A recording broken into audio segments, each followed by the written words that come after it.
Philanthropy is derived from an ancient Greek word that means loving humanity.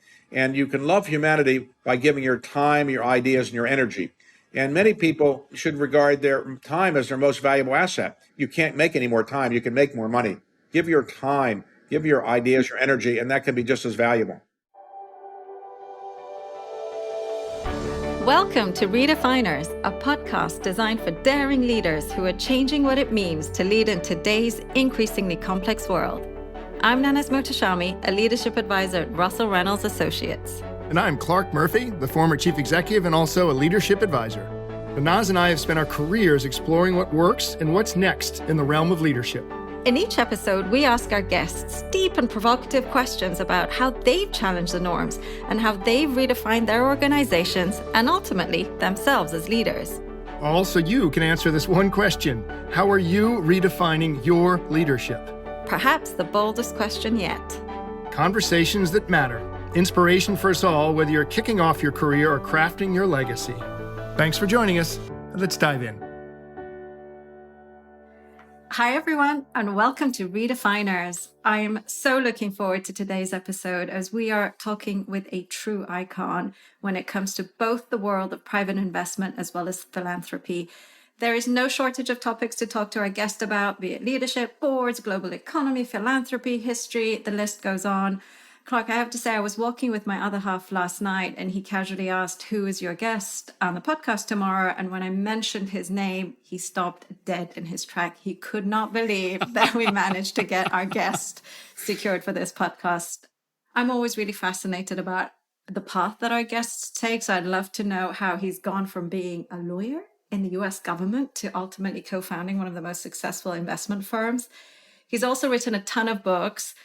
The one that's most interesting to me is How to Lead, where he interviewed a ton of super exciting leaders from Jeff Bezos, Bill Gates, Oprah Winfrey. And I want to hear some of the juicy stories behind that. I don't think he'll let you down. This is going to be an amazing chat with one of the world's great investors, someone who is generous in terms of his time and his philanthropy, intellectually curious, a global citizen, truly a global citizen, and an amazing dry wit as well. Clark, who are we talking to today? Our guest is David Rubenstein. David is co-founder and co-chairman of the Carlyle Group, one of the world's largest private investment firms across 5 continents with more than $375 billion under management. David also serves on the boards of multiple organizations, including the Kennedy Center for the Performing Arts, the Council on Foreign Relations, the National Gallery of Art, the Economic Club of Washington, and the University of Chicago, among many others.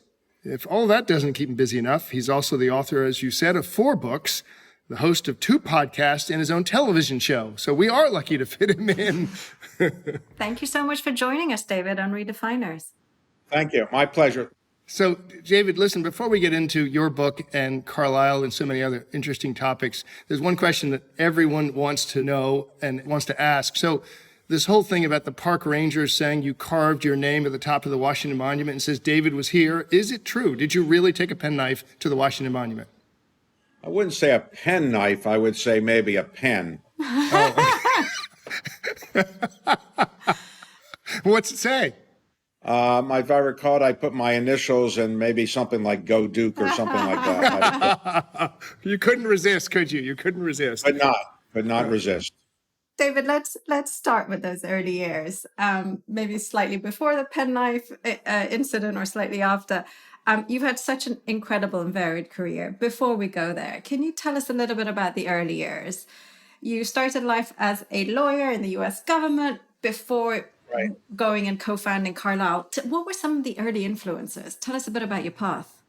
Well, I grew up in Baltimore. I am the only child of 2 individuals who did not complete high school. My father dropped out of high school to go into World War II. He came back, he met my mother. They got married at a very young age. I was their only child. My father worked in the post office his entire career, making, less than $10,000 a year probably. And, it was a blue collar kind of atmosphere. I didn't think I, was deprived because I wasn't starving or anything like that. I went to public schools. I ultimately got a scholarship to go to Duke University, and then not a basketball scholarship, I assure you. And then I went to law school where I got a scholarship, University of Chicago. and I was only interested in politics and government. And so I ultimately wanted to work in the White House. And so I got an offer to go work in the Jimmy Carter campaign in the general election 1976. I thought I would be a senior advisor in the second Carter term. There wasn't a second Carter term, so I had to go back and practice law again. I wasn't that good a lawyer. My clients reminded me of that regularly. And I basically decided to do something where I thought it'd be more enjoyable than practicing law. And so I started Carlyle in 1987. There you go. You've seen so much through crises, through investing, through politics, et cetera. Is there a defining moment or moments in your career once you started Carlyle or as you started Carlyle?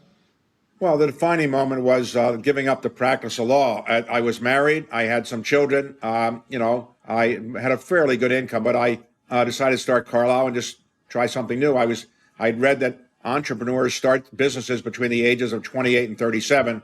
Obviously, there are people that do it earlier, but if you don't do it by 37, I read that generally you probably will never start a company. And so I was 37 when I read that and said, I better do it now or never do it. And so I got it off the ground. So the defining moment was deciding to do it. I didn't have an MBA. I didn't have any business or finance background. So my partners that I recruited did have some background in finance. And so I thought they could oversee the investments and I would figure out how I could add value by trying to raise money. I would be the fundraiser. And that's what I did. Were you ever scared of the risk that you were taking, of the unknown?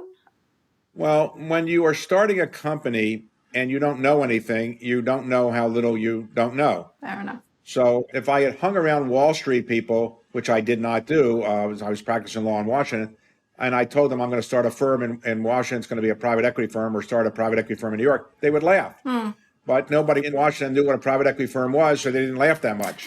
But so I knew I wasn't really a finance person, but I didn't expect to be, building a firm that turned out to be Carlyle. I expected to have a tiny little investment firm and be more enjoyable than practicing law. So when I told a few people what I was going to do, they didn't laugh in my face so much. They might have behind my back, but they didn't really think I was trying to build anything of significance. They just thought, okay, a tiny little investment firm, fine.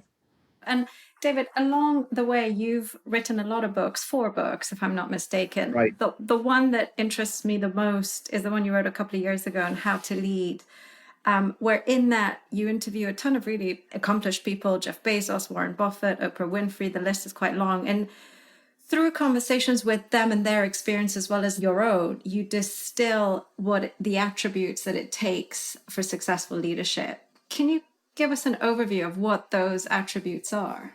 I think when interviewing all those people, I basically tried to distill the key elements they had in their careers. And it was, one, they typically, I would say, had failures early on. They typically were people that picked themselves up and got back into the arena. They were people that were very persistent, reasonably intelligent, not always geniuses, but some were very smart. They were people that were willing to share the credit and to take the blame. They were people that, because of the mistakes they made, had a certain amount of humility. Now, every leader isn't humble. Obviously, we've seen some leaders that were not humble. I don't imagine Napoleon was humble, or somebody who called himself Alexander the Great was probably humble. And we've seen some presidents of the United States you might say might not be humble. But generally, they had certain humility to them. I also think they tended to know where they wanted to go. They also knew how to communicate. You can't be a leader without followers, and you have to attract followers. How do you attract followers? You have to communicate well, and you do that either by writing well or speaking well or by leading by example. And so they all have that kind of quality to them. They also tended to, I would say, have a vision of what they wanted to try to do and knew where they were trying to go, though obviously sometimes they went in different places. So those are some of the qualities. I would say that in the end, they tend to be people who don't usually come from upper income backgrounds. Great leaders tend to be people who tend to come from blue collar backgrounds or maybe middle class backgrounds. They don't usually come from the wealthiest families in the world. They do tend to work hard. They don't get there by luck only, but I do think you can make a lot of your luck by making contacts and so forth. But generally, hard work helps more than anything else. We were just actually making the same observation that many of the wonderful leaders that we've had on this podcast are from very humble beginnings as well. So that certainly resonates. Talking about one of the first things that you said is people who've had failures earlier on. Can I ask what some of your early failures were and what you've learned from them? Well, this show doesn't have enough time for all of those. Give us the best one. But let me just summarize them. And look, I was a reasonably good student, but I wasn't a superstar student. I was not a very good athlete. I wasn't particularly charming. I failed in so many different things.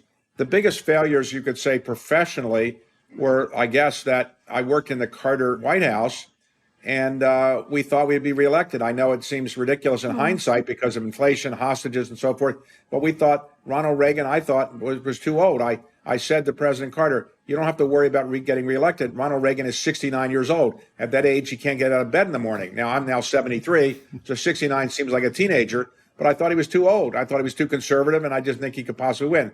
So we lost. So that was a professional failure, and it was more than just that. People used to come to me in the White House and say, you're a bright young man. If you ever want a job, call me.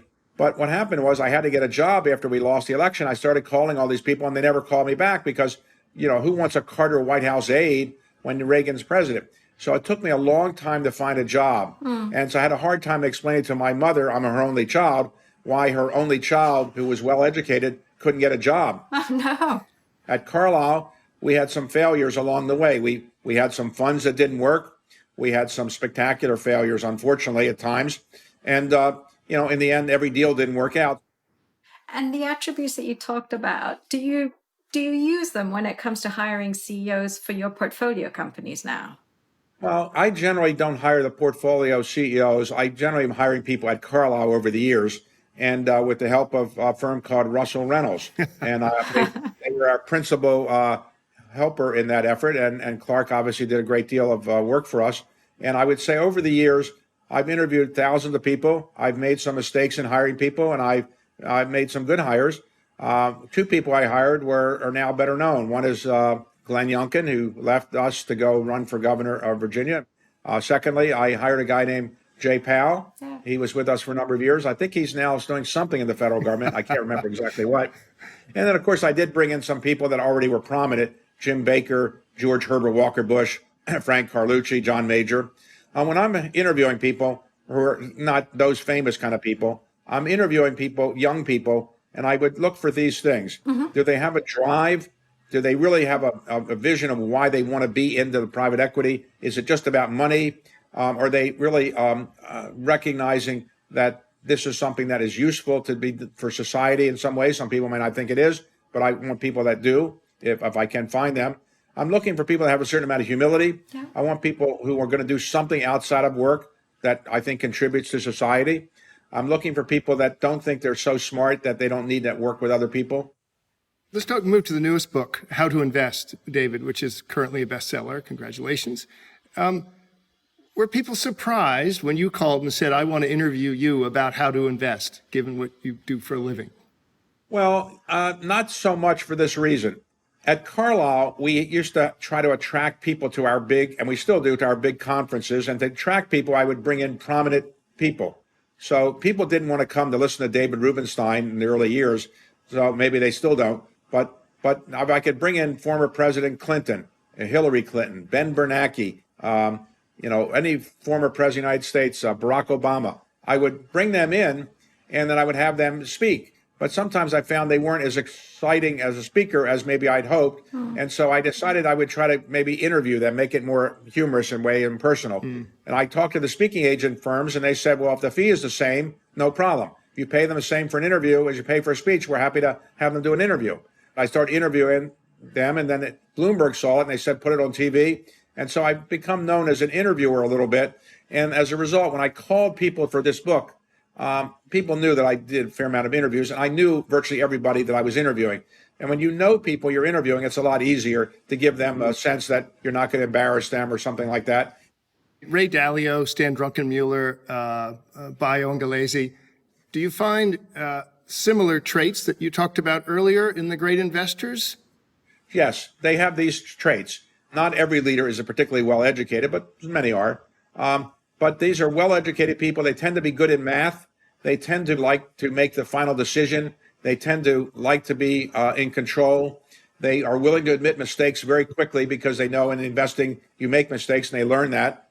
They tend to be incredibly curious. They want to read whatever they can read, not just on the subject matter they might be focused on, but just you can't give them enough information.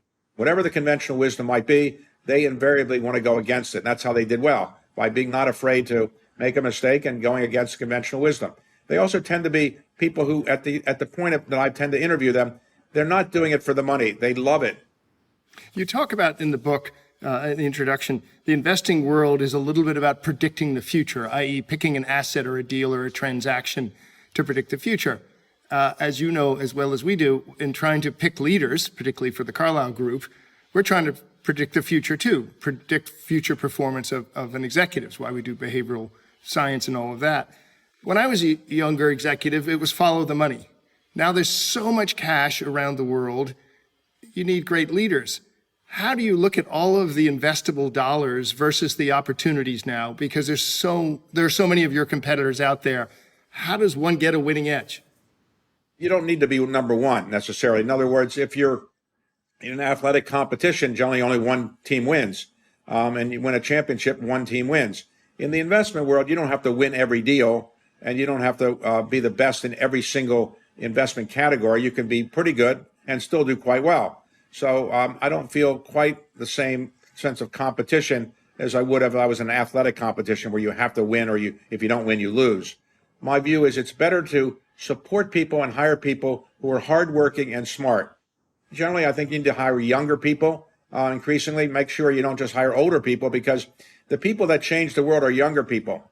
People in their 70s are not changing the world by and large. People in their 20s and 30s, they have ideas, they have fresh insights, they're changing the world. And so trying to get those insights is very important. Well, as you said to me one time, wealthy people aren't good at asking other people for money, so don't bring me wealthy people to fundraise. I've never forgotten Right. it. A question. In the book, we talk about new things, crypto. In the book, one of the people you interview is quoted as saying, crypto is as easy as selling any security. We've got all the infrastructure in the markets to trade billions of dollars a day. People are fascinated by crypto. It's rapid ups and downs. How do you look at crypto, and how do people come talk to you about crypto? Well, as we talked today, FTX has filed for bankruptcy, and so it's a different world. When I did my interview, I did it with Mike Novogratz, who made a lot of money in Bitcoin. When Bitcoin and other prices started going down in May of 2022, the world looked a little different for crypto. My view of it is that, and I don't own any cryptocurrencies, I own some investments in companies that service the industry, but my view is do not put more into it than you're prepared to lose, because it's very risky. If you get pleasure going to Las Vegas and gambling, knowing you're going to lose probably in the end, fine. Unfortunately, some people put in more money than they probably can afford to lose, and that's a problem. I do think that more regulation is likely now, probably not a bad thing. And I think that the industry is not going away, because I think younger people are still going to be pushing cryptocurrencies for a while. And I do think that there is still going to be a residual interest around the world in this form of investing, though I would say it's not necessarily the safest thing. In my book, John Paulson really castigates cryptocurrencies. And I would say there are many other more seasoned investors who actually have the same view, Warren Buffett or people like that, Charlie Munger. Yeah. On that note, David, let's talk about the economy as a whole. Most of the CEOs across industries are now preparing for a global recession. You've been through quite a few during your career. What advice would you have for them as they prepare for a possible downturn? Well, I believe we are more likely to head into a recession than not. When the Fed increases interest rates fairly dramatically over a short period of time, it invariably produces a so-called hard landing, which is a euphemism for a recession. A recession is something we have every 7 years on average, so it's not something to be completely feared. The world will survive if we always get out of recessions. But I do think people now should recognize that the Fed's intent on getting inflation down to 2%, which is probably lower than it has to go, is probably going to produce a hard landing. Probably for 2 quarters or so, sometime in 2023. Nobody knows for certain when that will be. But it's also a good investment opportunity. The greatest fortunes are often made in investing at times when the market is so-called has blood in the streets. So the great fortunes were made in 2008, 9, 10, when there was the stress because of the Great Recession. And a lot of people bought their own debt back at a discount. They bought companies at very low prices. And I think you're going to see some of that now. So I wouldn't be afraid of a recession, I would tell people. I would say just be prepared for it and recognize that you can make a lot of money investing in a recession if you buy at the right price and you know what you're doing. I think that's very wise advice and actually different to things that I've heard from other leaders. Is there advice that you'd have at the board level as well? You serve on a number of boards. Right. The boards are obviously dealing with a lot more uncertainty than ever before. Any advice you'd have for board members? Well, there are two different types of boards, for-profit board members and not-for-profit. Yeah. Not-for-profit, there's the old saying that if you're going to go on a non-profit board, you give, you get, or you get off. In other words, you give money, you get money, or you get off the board. That may be an unfair way of looking at it, but nonprofit boards are designed to help raise money. I mean, there's obviously a fiduciary responsibility, but in nonprofit boards are generally looking for help from board members to help raise money. If they can't give it, help them raise it. A for-profit board is designed to kind of oversee the CEO and the management team towards a goal of making a profit and making a reasonably good and fair profit. I think on all boards, you need to have people that are engaged. You can't just phone it in. You have to show up in the meetings or attend the meetings, read the materials, make calls on behalf of the CEO or leadership when they ask you to do so, help recruit other board members, and take it seriously. If you're only going to be on the board just so you can say you're on the board, I don't think that's a good thing to do. We'll be right back with David. But first, Helen Metcalf, a board consultant in our London office, dives into the considerations that go into building highly effective boards. It takes effort and commitment to be a high performer, to be the best at what you do. But what differentiates a top-performing board? These are boards that operate in a highly effective manner and oversee a corporation that has outperformed its peers for at least 2 consecutive years. We call these gold medal boards. But what does it take to create one? To find out, we surveyed over 1,000 supervisory board level directors from more than 41 countries and found that gold medal board directors outperform their peers in 5 key areas. First, they're more likely to communicate and engage with others in a constructive manner. They go out of their way to understand differences and perspectives and ask the right questions to keep the discussion focused on what matters most. Second, they're fully engaged. They show up prepared, pay attention in meetings, and engage on topics that are important to the board. Third, they know that relationships matter. They go out of their way to build and sustain critical relationships with their peers, the CEO, and other key executives. Fourth, they demonstrate sound business judgment. They often approach decision-making from a long-term perspective, helping the board avoid a short-term mindset.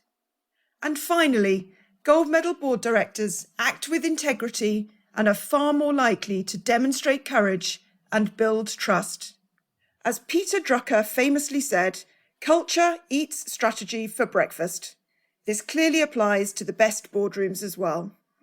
To learn more about gold medal boards and what you can do to enhance your own board performance and effectiveness, go to russellreynolds.com/insights. And now we go back to our conversation with David. David, let's talk about the world of philanthropy. Now, you're one of the original signers of the Giving Pledge, which, for our listeners who may not be familiar with it, it's a commitment of some of the world's wealthiest individuals to dedicate the majority of their wealth to charitable causes. Talk to us about what the pledge means to you and why you signed on. Well, Bill Gates, I'd come to my office for lunch one time. I really didn't know him, but he asked to see me for something, and we had a nice lunch. And then subsequently, he called me and said he was setting up the Giving Pledge. Would I sign it? And I said, well, I intended to give away all my money anyway. I want to give my children, I have 3, a very good education. They all have gone to very good schools. They all have MBAs, and they're all in private equity. So what more does one want from your children, right? So I didn't think that burdening them with billions of dollars was necessarily a great way to keep them hardworking. So I intended to give away most of my money, and so I told Bill that I'd be happy to do it. I hope to give away most of the money while I was alive.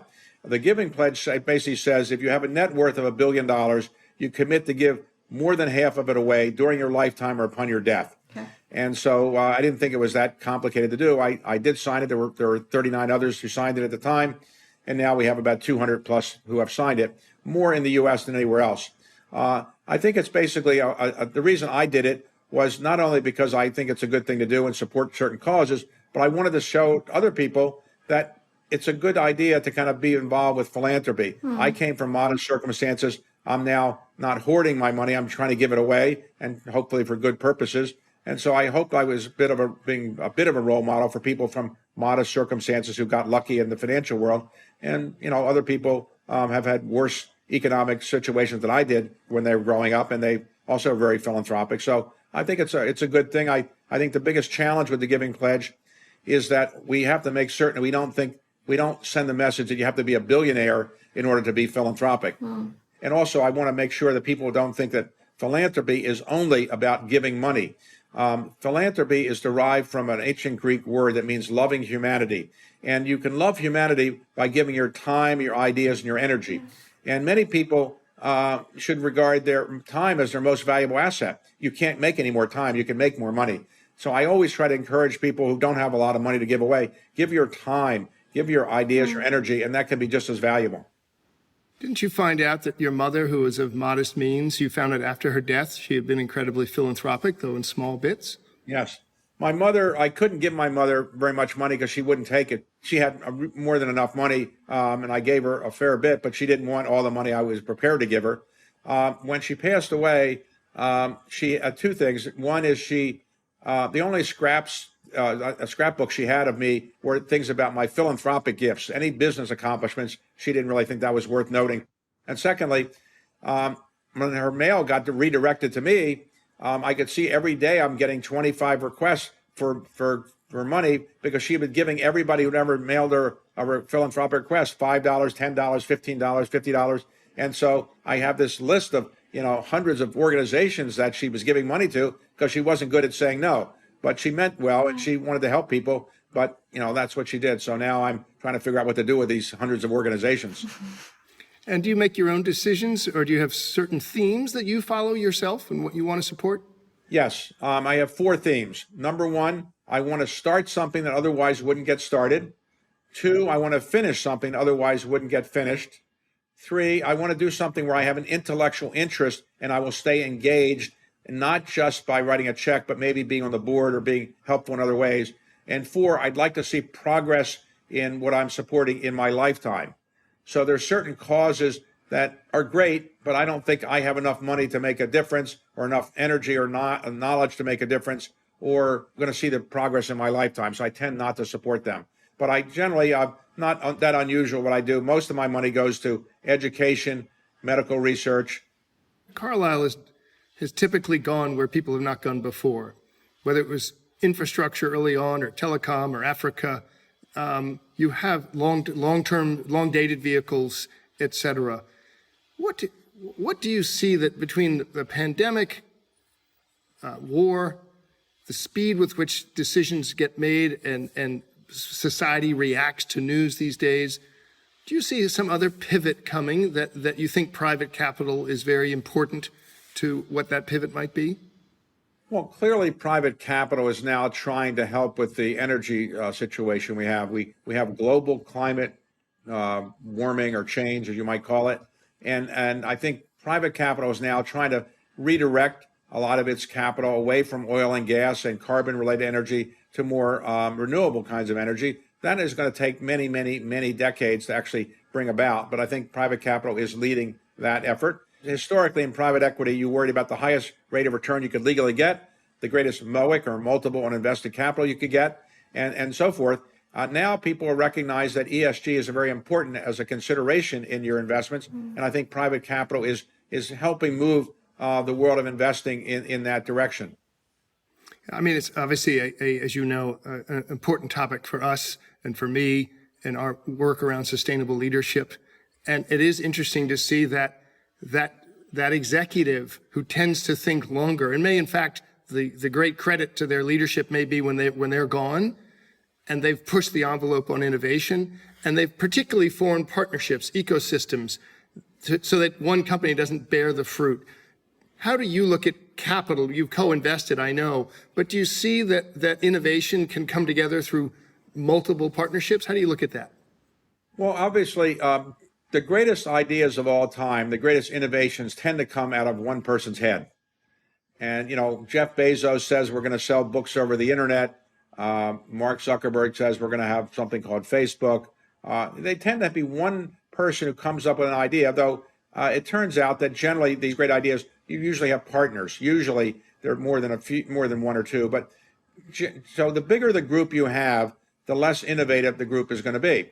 As you probably know, if you're in a board meeting, you often go to the lowest common denominator. What can everybody agree on? But if you only have one person who's making the decisions and one person is coming up with the ideas, you'll probably have more creative ideas. So there's always a trade-off. How much of a consensus do I need to get something to happen? But how much creativity am I going to lose by having that consensus? So no perfect answer, but that's generally a trade-off you're always making.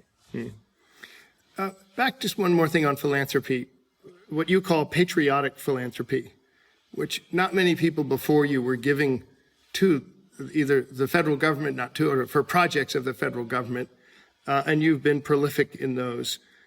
Does history help you think about the future? You've done a great deal to preserve history or to donate history back to our country. How do you look at history as you think about the future at the same time? Well, the theory of history is that if you learn about what occurred before, you'll learn about the mistakes and maybe you can avoid them. So a famous Harvard historian once said, those people that don't know history are condemned to relive it.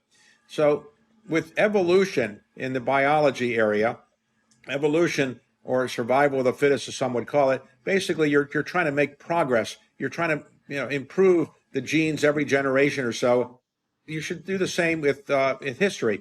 Figure out what went wrong, what you can do better in the future, and learn from it. So what I've tried to do is this. I try to buy some historic documents, historic books, put them on display. And I try to fix historic buildings like the Washington Monument or things like that. Why? Why do I want to preserve and put on display the rare copy of the Declaration of Independence? We know what's in the Declaration of Independence. You can look it up on a computer slide. So why preserve it? They're old or wrinkly. Why not just have one computer slide which has everything? The answer is the human brain has not, fortunately, evolved to the point where if you see the original, it's the same experience as seeing it on a slide. So if I tell you I'm going to bring you to see the Magna Carta, and it's on display in the National Archives, before you go, you're probably going to read about the Magna Carta. When you're there, you're going to have a curator tell you about it. And when you leave, you're more likely to read about it. And therefore, you're more likely to convey the message about the Magna Carta to people. And therefore, that's why it's important to preserve the past, because it's more likely, the way the human brain works, that people will remember it more and therefore hopefully be more informed citizens. The theory of our democracy, a representative democracy, is that you have an informed citizenry. That was the theory behind the government when we launched it. Well, now, we didn't think everybody was going to be a rocket scientist, but we thought people would be reasonably informed. And to the extent that we don't have informed citizenry, we have a less good democracy. There you go. That's how we learn. That is how we learn. David, thank you so much. Your insights have been super valuable. We like to end each podcast with a set of rapid fire questions. This is where we're going to give you a series of 5 questions and ask you to reply as quickly as possible. Are you ready? Well, okay, I'm ready. What was your first job? My first job was selling magazines door to door when I was about 14 years old. That was the only job I could get at 14, and I wasn't that good at it because I kept thinking to the people that I was selling these magazines to didn't really need these kind of magazines. They were not, upper income people. They were lower income people, and I didn't think they needed some of the fancy magazines I was asking to sell. So probably that only lasted about 3 weeks. Well, I sold stationery door to door when I was 8 in a little red wagon, and you learn to sell fast because otherwise I won't buy it. Second question, what books are you currently reading? Well, I think right now I read a lot of books because I interview people on their books. So a new book that I'm reading on John Marshall. I'm going to interview the author tomorrow night, and a really good book on that's out now on Chester Nimitz. There's a new book out on the environmental movement of the 1960s and the 70s, and I'm reading that book now. It's a very long book, and I've just finished reading a book by Nina Totenberg on her relationship with Ruth Bader Ginsburg and her own life as well. A really interesting, fascinating book on the bestseller list now. Fantastic. Third question, David. Do you have any hidden talents? They are so hidden that I don't think I have them. I have no hidden talents. I barely have talents that are not hidden. I wish I did. Let me phrase it the other way then. What hidden talent do you wish you had? Well, I wish I was a better athlete. Somehow my body isn't as connected to the desire, it isn't so great that it produces great athletic accomplishments. I wish I was had some musical skills. I have no musical skills. My mother sent me to a piano teacher because my last name is Rubenstein, thinking I would be like Arthur Rubenstein. But the piano teacher said after 2 weeks, Mrs. Rubenstein, save your money. So I don't have I have no musical skills. And I'm tone deaf too. I'm the chairman of the Kennedy Center. And you'd think I would have some better musical skills, but I don't. I went to Las Vegas one time, and then an imitator of Cher was performing, and she called me up from the audience, and she asked me to sing along with her. And I said, "Look, I'm the worst person here. I'm tone deaf." She said, "Nobody is completely tone deaf. So just put your hands on my hips and sing 'I Got You, Babe.'" I said, "Okay." So after the song was over, she said, "Ladies and gentlemen, I've been doing this for 20 years. This is the only man I've ever met who is completely tone deaf." Tone deaf. Love it. Okay, next question. Since you have such an appreciation for history, if you had a time machine and could go any time or place in the past, when and where would you go? Well, I guess I'd like to go back to the time of the Civil War and interview Abraham Lincoln. I think he was the greatest American, and I really would love to interview him. And, as you do these podcasts and I do some myself, think about this. The form of entertainment and communication we're now engaged in is a very new form of communication. For thousands of years, there were no interview programs. How could civilization survive without podcasts, without interviews? There are no interviews of Abraham Lincoln. We don't have any interviews of George Washington. We have no interviews of William Shakespeare. Yeah. Wouldn't it be great if you could actually go back and interview these people? Yeah. And I would go back and say, look, King Henry VIII, why didn't you just get a prenup with all your wives instead of having to chop their heads off? Or Cleopatra, who was a better lover, Mark Antony or Julius Caesar? Well, and I love your line of questioning, David. And that leads nicely to the last question, which is, what's that best habit of great leaders, or the best trait that great leaders have? Well, I'd say giving podcast interviews to you is one of the great. I think that's a great trait. Good recovery. Hiring Russell Reynolds for their searches is another great trait that I've observed over the years of great leaders. So what more do you want? I mean, hiring Russell Reynolds, what could be a better trait than that for a great leader? Well, another good trait might be checking out the David Rubenstein podcast or television show. That's a good sign of leadership. All right. Well, listen, David, thank you again for being here. Fantastic discussion. So many different topics, but that's no surprise. Successful leaders talking, recognizing failures, the ability to start over, be persistent, pick yourself up, to share credit, but also take the blame if something goes wrong, to communicate well. You need to attract followers. We often say at Russell Reynolds, followership is now leadership. But you also have this vision of action to go, as you did as an entrepreneur and throughout your career. Working hard creates luck. Then we talked about investors who not only have some of those earlier leadership traits, but they admit their mistakes quickly and call it a day, move on. They love the game of wits to compete in the investment community. As we talk about investing in crypto and maybe broadly, only be willing to invest no more than you want to lose. It's like going to Las Vegas in some cases, so you should not be rolling the dice on everything that you have. And the investing community is not going away, that young people bring new ideas and new ways to look at it, and you encourage that new thinking. As we look more broadly to the future from investing, a recession probably will hit, given what we've seen the Fed will do, and this creates great opportunities at the same time. And from a governance standpoint, as you said so humorously, in a nonprofit, you either should give money, you should get money, or you should get off. Be proactive. Again, this theme of action in your career.